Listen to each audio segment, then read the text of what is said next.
ನಕಲಿ ವೈದ್ಯ ನೀಡಿದ ಇಂಜೆಕ್ಷನ್ನಿಂದ ಆರೋಗ್ಯದಲ್ಲಿ ಏರುಪೇರಾಗಿ 9ನೇ ತರಗತಿ ವಿದ್ಯಾರ್ಥಿನಿ ಸಾವನ್ನಪ್ಪಿರುವ ಘಟನೆ ರಾಯಚೂರು ಜಿಲ್ಲೆಯಲ್ಲಿ ನಡೆದಿದೆ.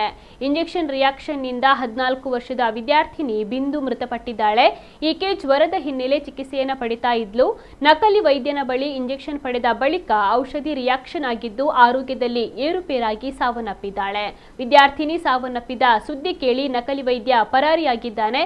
ಸದ್ಯ ಮರಣೋತ್ತರ ಪರೀಕ್ಷೆಗಾಗಿ ವಿದ್ಯಾರ್ಥಿನಿಯ ಮೃತದೇಹವನ್ನು ಸಾರ್ವಜನಿಕ ಆಸ್ಪತ್ರೆಗೆ ರವಾನಿಸಲಾಗಿದೆ. ಈ ಬಗ್ಗೆ ಪ್ರಕರಣ ಕೂಡ ದಾಖಲಾಗಿದೆ.